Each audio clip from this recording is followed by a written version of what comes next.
RFM 94 Mojokerto, ibu adalah perempuan yang diciptakan Tuhan untuk memberi cinta, kasih sayang, dan kebahagiaan pada anaknya.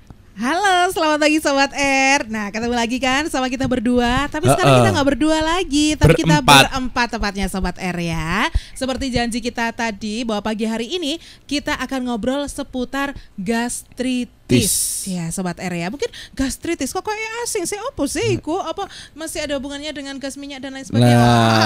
Gaspol. Kira-kira bagaimana? Langsung aja kita ngobrol bersama dengan Dr. Adi Winarno dari Rumah Sakit Gatul Mojokerto. Saya sapa dulu. Halo, selamat pagi Dok. Selamat pagi Mbak Ana. Selamat pagi Dok. Selamat pagi juga semua pendengar RFM dimanapun yang mendengar siaran ini. Iya. Kabarnya baik ya Dok ya? Alhamdulillah baik. Sehat, baik. Di sebelahnya Mbak Christine. Halo, selamat pagi. Ini juga beberapa minggu ini jarang ketemu saya sama Mbak Christine ini. Repot. 2 minggu. Dan sekarang 2 tahun tuh. Oh, 2 tahun. Oh, petang ketiga Mbak. Sekawan rendeng. 3 kali lebaran, 3 kali Ramadan. Cek kayak Bang Toyib. Kabarnya baik ya Mbak ya? Baik Mbak. Alhamdulillah. Sehat. Ya. Liburan mau kemana ini? Biasanya kan sekecil libur terus ada agenda mau kemana? Liburannya ke Gatul Mbak. Oh, Oke. Nggak ada libur. Saya nggak ada libur. Ya udah sih kecilnya liburan sama papanya aja atau sama anggota keluarga yang lain ya. Oke, Dok, kita pagi hari ini ngobrolin soal gastritis. Ya Dok ya. Oke. Nah, apa sih Dok yang dimaksud dengan gastritis? Saya pernah dengar tapi juga rada takoi Mbak gastritis. Ya aku tak googling dhisik gitu. Tapi sekarang enggak googling, saya langsung ada sumbernya. Soalnya kan biasanya yang kita tahu kan merintis. Ya. Silakan gatelen. Monggo Dok. Gastritis itu nama keren Mbak. Nah, tapi kalau nanti kita jelaskan definisi atau pengertiannya, pasti jelentrehannya ya sangat dekat dengan masyarakat. Ya. Gastritis dari 2 kata Latin, gaster dan itis. Kalau gaster itu lambung, menyangkut organ ya, organ dalam tubuh kita. Itis itu radang. Radang. Peradangan lambung. Radang yang terjadi di dalam lambung ya. Jadi istilah kerennya lagi inflamasi atau radang yang mengenai mukosa atau submukosa lambung.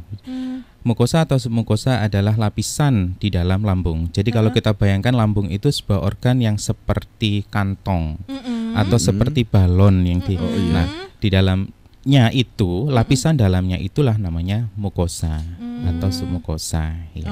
Oke. Nah, nanti memang berbeda komposisinya dengan kulit luar ya. Kalau mukosa kita bayangkan seperti di dalam mulut kita itu adalah mukosa ya. Jadi kulitnya lebih basah, kemudian merah, lebih lunak ya. Jadi tentunya lebih rentan atau lebih tipis. Sensitif gitu ya Dok ya. Betul, jadinya sensitif. Padahal lambung itu kan fungsinya sangat vital, berperan terus menerus ya sepanjang usia kita. Selama kita masih bisa makan dan masih bisa minum, yang nerima pertama makanan atau minuman yang kita telan itu ya lambung itu. Lambung itu gitu. Jadi beban lambung. Ya, kalau dokter tadi bilang nggak apa istilahnya nggak pernah berhenti ya lambung ya. Dari kita anak-anak sampai tua, apalagi kita berdua kita terus geleng gitu ya. Kita kan soalnya kan istiqomah. Istiqomah iya. Nge. Nah Dok, ini apa yang memicunya gastritis ini apa sih Dok? Iya. Pemicunya bermacam-macam sebenarnya ya. Kalau nanti misalnya ada teoritis gitu, banyak pemicunya. Yang paling besar itu adalah karena faktor makanan atau minuman. Faktor makanan atau minuman itu menyangkut pola makan. Pola makan itu bisa pilihan makanan atau minuman atau keteraturan dalam kita makan atau minum sehari-hari dalam kehidupan kita. Kalau sangat istiqomah, jam makan. Ya, sangat istiqomah itu belum tentu tidak gastritis juga, karena yaitu tadi apa yang kita masukkan ke dalam perut kita itu bisa menyebabkan atau menjadi pemicu dari munculnya radang di dalam lambung. Dengan kata lain, gastritis ini muncul tidak hanya karena kita mungkin telat makan atau tidak hanya tapi dari makanannya dari pun jenis bisa, makanan ya, pun bisa. Ya, suatu misal kita sudah agak telat makan karena memang kondisional, kemudian ternyata yang kita makan pertama kali adalah sesuatu yang bisa menyebabkan iritasi atau radang di dalam lambung. Awalnya biasanya iritasi ya. Iritasi. Tapi kalau dibiarkan, contohnya apa Mas kalau makanan keras? Bata, semen itu kan keras banget. Kalau itu ya mungkin efek pertama di gigi ya. Nah Dok, tadi disebutkan makanan. Nah makanannya seperti apa yang bisa memicu ini gastritis ini Dok? Makanan-makanan yang bisa memicu semisal pedas atau yang berbumbu sangat tajam, ya. Kemudian tajam misalkan kayak pisau. Enggak, makanan-makanan Padang gitu yang berlemak. Saya nggak menyebutkan ya masakan, soalnya suka rendang soalnya saya. Sengaja ya. Salah satunya masakan rendang, masakan terenak sedunia ya. Iya betul. Nah, tapi kalau itu kemudian dalam kondisi kita agak lama sudah telat makan, kemudian kita langsung makan, contohnya ya masakan Padang misalnya, pakai sambal hijaunya. Nah itu bisa terjadi. Jadi pedasnya lombok, pedasnya merica, pedasnya jahe, dan bercampur itu kan bisa gitu ya. Kita istilahkan tajam, atau kalau ahli kuliner nendang ini.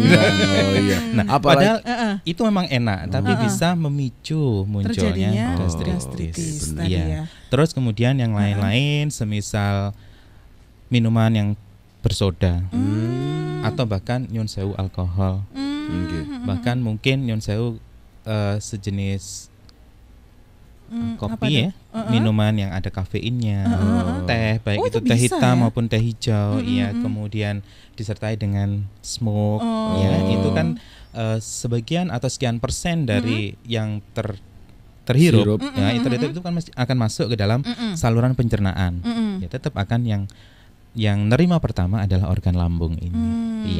Oke Dok. Nah kalau kita sebagai masyarakat umum nih Dok, ngomongin soal sakit lambung, itu kan identiknya biasanya mah itu loh Dok. Nah apakah gastritis sama mah ini apakah sama aja atau berbeda Dok? Iya, saya katakan tadi ini nama keren. Secara medis. Gitu ya, iya, jadi mak itu. Kalau kita langsung memahami, ternyata sakit ini, itu kan sangat dekat. Bahkan kita sendiri pun mungkin kadang-kadang pernah merasakan, walaupun masih dalam stadium atau level yang ringan. Karena sekarang fenomena di rumah sakit kami di UGD, kebetulan saya hampir tiap hari dijaga di UGD, banyak Mbak. Dan semakin banyak pasien gastritis mengenai hampir semua golongan, tidak mengenal itu laki-laki perempuan jenis kelamin gitu ya, tua ataupun muda, bahkan sekarang anak-anak pun juga ada yang sudah ada yang kena gastritis, ke arah itu sudah ada. Nah itu kembali mungkin ke pola makan ya, pola makan lagi ya, karena kita mungkin sebagai orang tua misalnya, kita sulit juga mengontrol apa yang dia beli ketika dia di sekolah misalnya, apa saja yang tersedia di kantin sekolahnya. Itu bisa menjadi pemicu juga. Apalagi makanan anak-anak sekarang kan kadang ada yang pedes-pedes yang merah-merah gitu, pakai bumbu-bumbu gitu instan, pedes, gak jelas bisa. Makanya gue dari makanan. Minumnya juga yang sasetan, yang rasa apa, rasa mangga, rasa stroberi, rasa apa, itu kan juga semuanya bisa menjadi pemicu juga. Hati-hati kalau makan, kalau ada rumput itu jatahnya sapi, jangan dimakan. Maksudnya dikira aku apa? Jadi mah ini adalah aslinya mah, gastritis ini adalah nama keren dari mah itu ya Sobat R ya. Oke. Bodoh, aslinya Zulaika tapi nang kota dari Julia beres. Kok Joko sih Dok? Kok jadi cowok Dok? Lah isu Mas. Juli. Tambah melebar. Silakan aja buat Sobat RFM ini yang mau bertanya-tanya ya, bersama dengan Dr. Adi Winarno, monggo bisa telepon di 3-nya 4 kali 94, SMS di 081234594000 dengan format JM, pagar nama, pagar L atau P, pagar usia, pagar alamat, dan pagar pertanyaan Sobat R. Oke, lewat Facebook juga bisa di RFM Spasi Mojokerto, Twitter di @RFM_Mojokerto, BBM di 73D7CD4E, dan live streaming langsung di www.rfm94.com. Oke, masih ngobrol bersama Dr. Adi Winarno, ngobrolin soal gastritis. gastritis ini Sobat R. Kalau mungkin baru gabung, apa sih gastritis? Nah, gastritis itu tadi sudah dijelaskan sama Dokter Adi, nama keren dari mah ya. Nah, ini kan biasanya itu Dok, apa disebabkan gara-gara apa? Telat makan kayak gitu loh Dok. Terus kalau sudah telat makan itu biasanya dimakani susah, gak makan ya tambah loro kayak gitu loh Dok. Terus, itu gimana Dok? Ada juga loh Mbak yang lain. Jadi kalau tadi boleh saya teruskan sedikit ya. Penyebab yang lain selain makanan minuman atau kurang keteraturan kita pola makan kita, juga ada efek samping dari obat-obat yang diminum. Jadi kebetulan pas lagi sakit apa gitu terus efeknya itu ya Dok. Ya, banyak sekali obat-obat anti nyeri ya, anti nyeri jenis apapun itu yang berefek samping terjadi iritasi di lambung. Jadi banyak juga kan dari kalangan kita kalau nyeri kepala sedikit, pusing sedikit, langsung minum obat. Ini nggak mempan, ganti lagi, langsung ke apotek sendiri atau ke toko obat sendiri. Pokoknya pusingnya atau nyeri kepalanya hilang. Gitu. Nah, kalau dalam pemakaian jangka yang panjang itu bisa akan memicu terjadinya iritasi lambung. Juga sekarang ini sudah ditemukan, disinyalir bahwa gastritis itu ternyata juga disebabkan proses infeksi. Dalam klasifikasinya kan gastritis dibagi menjadi 2 golongan besar, gastritis yang akut dan gastritis yang kronis. Akut itu kok sama-sama ini ya. Sudah satu akut satu kronis. Saya kira akut sama sedang atau gimana gitu enggak. Akut kronis kok podo ini nih. Dan kronis itu kayak seperti hitam putih, siang malam itu sudah bergandengan. Kalau akut ini istilahnya adalah suatu gejala yang mendadak dirasakan, langsung nyeri hebat begitu. Sebelumnya enggak merasakan, tahu-tahu seperti itu adalah akut. Gejalanya gitu. akut. Karena enggak dirasa gitu ya Dok ya. Kita biasanya batasi 2 minggu. Setelah 2 minggu gejalanya enggak berhenti-berhenti, dia bisa masuk ke kronis. Atau memang dia sering berulang, itu akan masuk ke dalam kronis. Jadi kronis itu memang gejala yang lama dirasakan. Oke, jadi puncaknya gitu ya Dok ya. Lalu kalau yang bisa akut puncak atau biasa tetap aja tapi nyerinya enggak hilang-hilang. Nah, itu bisa. Kronis itu ya. Kronis. Dalam jangka waktu tertentu bisa nanti masuk ke kategori kronis kalau memang tidak sembuh-sembuh ketika diobati dengan obat-obat biasa. Saya punya pertanyaan. Ini kebetulan ibu saya sendiri. Itu kadang-kadang kalau punya pemikiran ya pastilah manusia. Beban pikiran.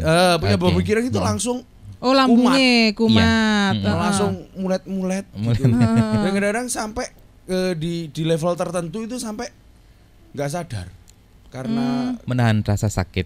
Berarti termasuk ya. Itu mungkin masuk yang mana ini? Betul. Jadi, kronis apa akut ya? Sudah kronis berapa kayaknya. lama? Kalau sering terjadi seperti itu, pemicunya karena adanya beban pikiran yang menurut beliau itu berat. Ya, karena itu kan individual ya, subjektif ya, beban pikiran itu sulit dibuktikan. Tapi ternyata memang menimbulkan gejala yang ke arah itu dan itu sudah terjadi berulang-ulang, bisa kita kategorikan kronis. Walaupun kronis sendiri kita harus waspada dengan kasus yang penyebabnya adalah infeksi tadi. Infeksi dalam hal ini ada satu jenis kuman ya yang sudah diteliti dan memang dia suka atau sangat berkembang biaknya itu justru di dalam lambung itu.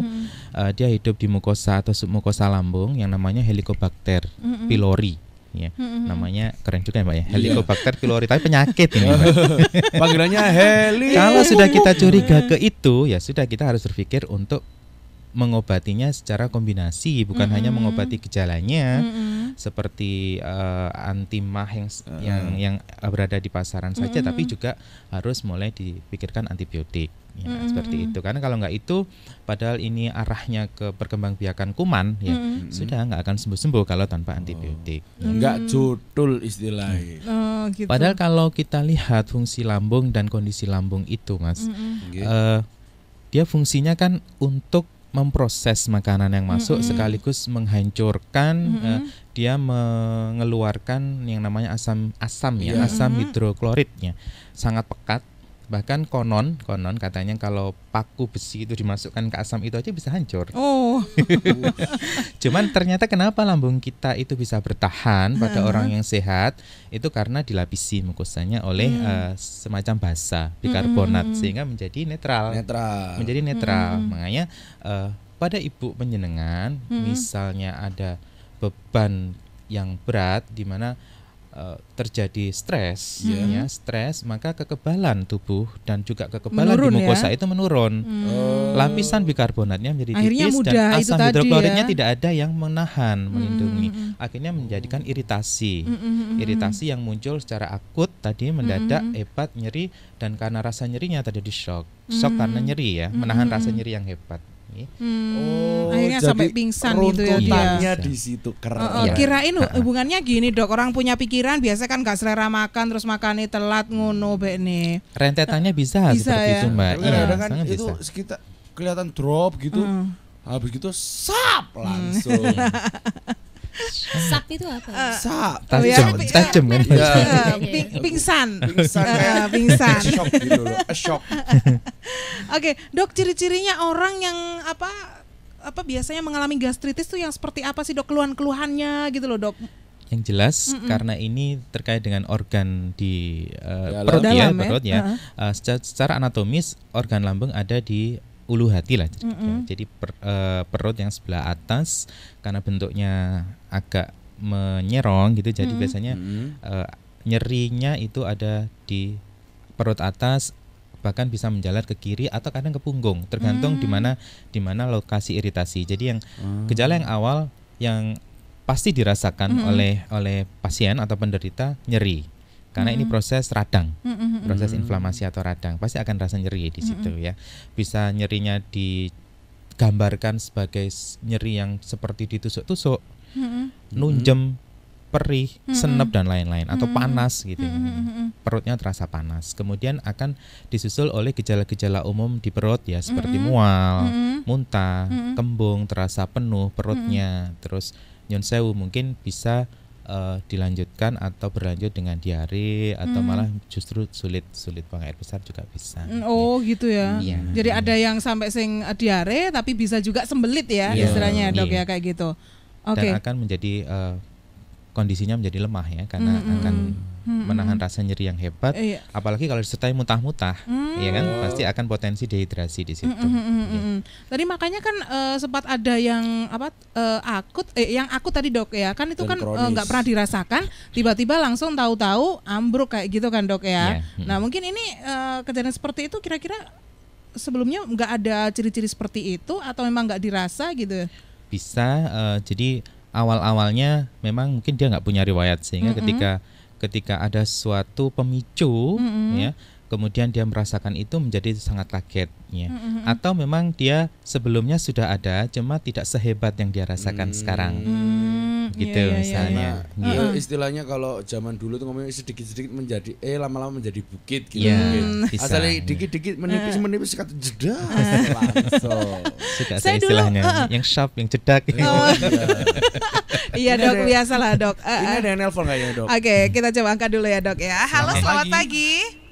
Halo pagi. Iya pagi. Dengan yang tadi baru nyampe ke tempat kerja mungkin? Enggak. Iya, Mas Hendra. Enggak. Silakan, saya juga pernah mah nih.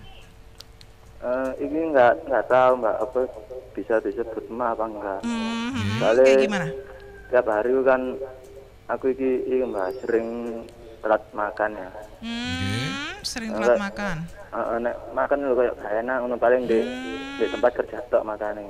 Makan lek di tempat kerja enak. Enggak, maksudnya.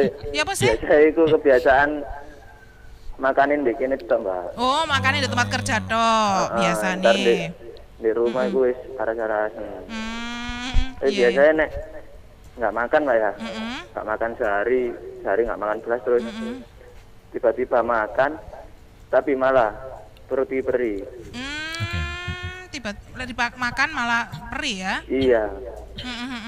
Itu bisa disebut emah apa enggak? Itu aja. Ada lagi yang lain? Sementara itu aja. Terima kasih ya. Waalaikumsalam. Matur suwun juga buat Mas Hendra. Di belakangnya Mas Hendra kita angkat dulu ya dok ya. Halo, selamat pagi. Selamat pagi Tante Hana. Pagi juga.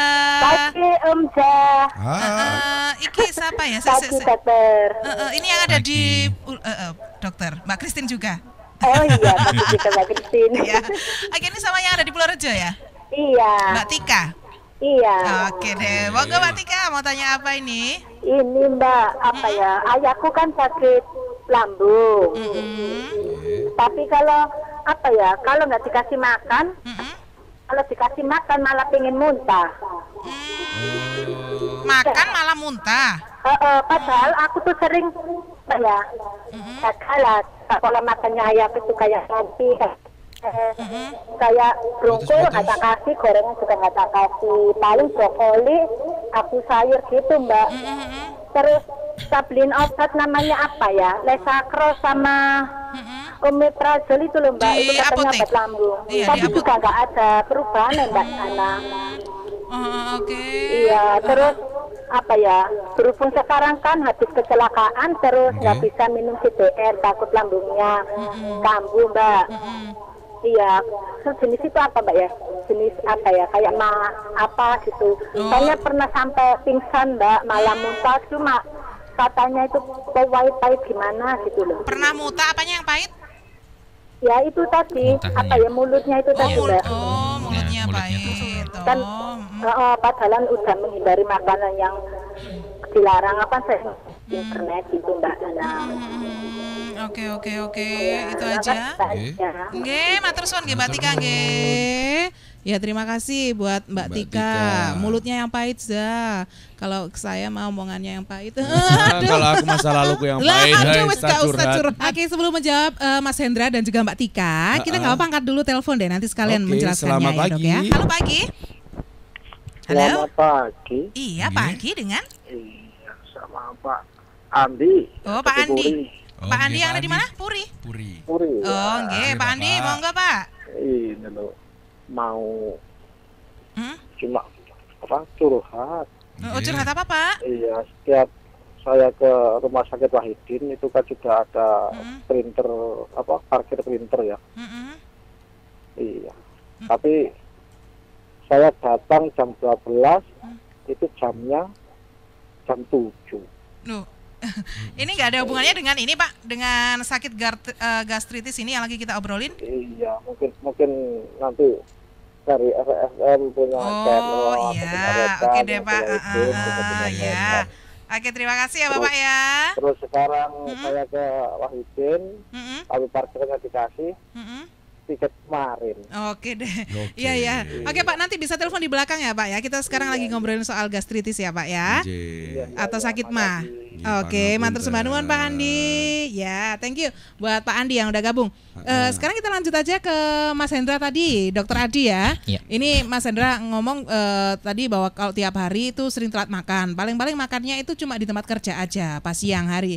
Nah, kadang-kadang malas makan. Pernah nyoba tiba-tiba tuh makan di rumah tapi terus perih. Nah, apakah ini disebut mah juga, Dok? Iya, betul. Ini juga termasuk ya, gejalanya ke arah itu ya. Karena kalau sudah ada rasa nyeri, berarti asumsi kita sudah ada luka atau iritasi ya. Sebenarnya kalau dikatakan tidak teratur juga saya nggak seberapa setuju juga ya, karena tadi biasanya saya di tempat makan. Saya tidak biasa di rumah, tapi biasanya di tempat makan. Berarti kan dia biasa kan. Sudah teratur toh. Gitu kan logikanya kan teratur kan waktunya. Cuma beliau Mas Indra tidak menyebutkan apakah itu pagi, siang, malam. Kalau memang karyawan shift itu kan gitu ya, tidak teratur akhirnya gitu. Ya, cuma kenapa kok diberi makan atau dimasuki makanan tambah perih? Berarti ketika kosong tadi ya, perutnya kosong dalam jangka waktu yang lama, itu jangan dikira asam asam lambungnya tidak berhenti diproduksi, tetap akan diproduksi terus. Tidak ada makanan yang masuk dalam lambung akan tetap diproduksi. Sehingga ketika asam lambungnya tidak ada yang menetralisir oleh makanan, maka akhirnya dia akan mengiritasi dinding lambungnya itu sendiri. Akan terjadi luka-luka kecil di situ, lecet-lecet, kita bayar diproses. Betul. Tapi dia akan tetap diproduksi dan dia minta untuk dinetralkan gitu. Akhirnya dindingnya itu sendiri, yang bikarbonat sendiri yang akan bekerja untuk menghadapi asamnya itu tadi. Nah, kemudian akan terjadi lecet-lecet. Kita bayangkan kalau lecet itu ada di dalam lambung, di mukosa, di kulit yang tipis sebelah dalam. kita bayangkan kalau itu kulit kita atau di tangan kita ada luka kemudian tersenggol barang keras. Perih dong. Perih kan? Iya.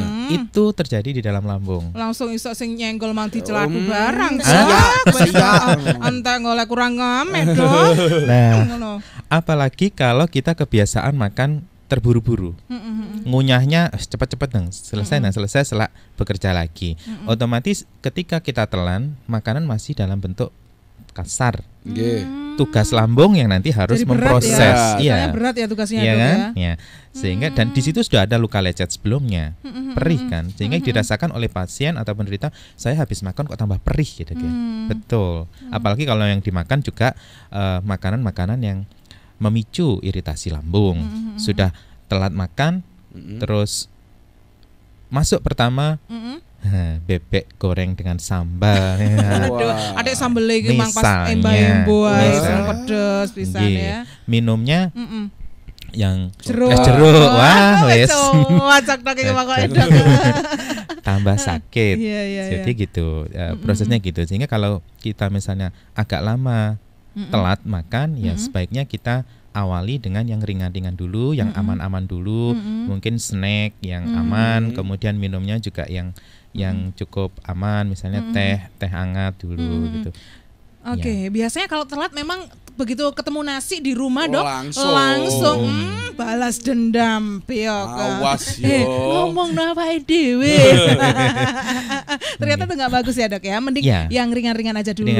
Sama baru seperti setelah kalau makan besar ya. Nyun saya mungkin sama dengan filosofinya waktu kita puasa. Melakukan puasa Ramadan kan ada istilah takjil. Takjil itu kan sekedar makanan untuk membatalkan puasanya aja ya. Jadi enggak bagus kalau kita langsung makan besar gitu begitu. Nah, karena apa? Sekian belas jam lambung kita dikosongkan. Oke, sip. Jadi itu satu hal yang mungkin bisa kita garis bawahi ketika kita pernah habis telat makan, ada baiknya yang ringan-ringan dulu ya. Oke, kita coba angkat telepon dulu satu. Halo, selamat pagi. Halo. Selamat pagi. Halo, pagi. Iya, pagi. Dengan siapa ini? Balik Kucing. Oh, Mas Hendra. Iya, apa nih? Ada yang ditambahin? Katanya Pak Dokter tadi ya, makanan yang dapat memicu apa? Gastritis atau mah? Ya. Itu apa aja?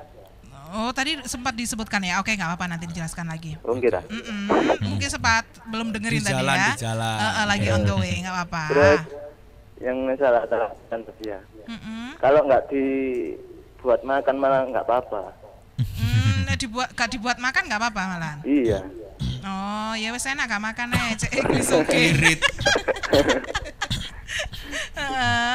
Kita aja Mbak Neng. Oke, terima kasih ya. Assalamualaikum. Waalaikumsalam. Makanan pemicu mah tadi sudah disebutkan ya Dok ya. Nggak apa sekilas aja lagi mungkin. Ya, yang terutama yang pedas ya, yang berbumbu tajam tadi ya. Pedas bisa dari cabai, bisa dari merica. Dan jahe dan lain-lain. Kemudian makanan yang juga mengandung ini dari biji-bijian juga bisa Mbak. Biji-bijian itu jadi dia akan bereaksi dengan asam lambung kemudian bisa membentuk gas ya. Jadi makanya jangan kaget kalau perut kosong minum kopi misalnya. Karena kopi kan biji juga kopi, dari biji-biji kan. Asal muasalnya kan dari biji walaupun kopi. Walaupun bubuk tambah kembung, kembung itu kan membentuk gas ya. Sehingga kalau minum kopi sebaiknya didampingi dengan snack. Dampingi dengan snack. Itu untuk apa Dok? Ya itu untuk mengikat gasnya biar tidak terlalu berlebihan. Ya. Kalau gas kan inginnya selalu di atas ya. Jadi dia akan bisa mendesak diafragma rongga dada sehingga kita merasa terasa penuh sebab besesek untuk bernapas rasanya agak sulit, agak beratnya. Terus tadi apa tadi? Minuman bersoda, minuman ya bersoda. Juga atau mungkin alkohol. Terus ya. yang tajam-tajam tadi Dok? Bumbu bumbu yang tajam itu. Kemudian apalagi Mbak tadi ya? Intinya rokok adalah ya mungkin rokok juga bisa menghindari ya. Itu menghindari ya. itu. Oke, minuman-minuman yang berkafein. Berserbuk tadi. Iya, minuman yang serbuk biasanya anak-anak ya. Itu perlu dihindari juga. Minuman syah-syeh. Syah-syehtan.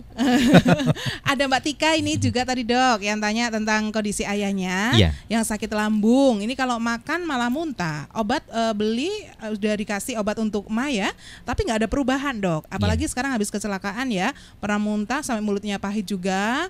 Padahal juga sudah menghindari makanan yang katanya ini disuruh jangan dimakan kayak gitu biar nggak sakit lambung. Tapi tetap juga Dok, bagaimana Dok? Ya, ini bisa kita kategorikan kronisnya.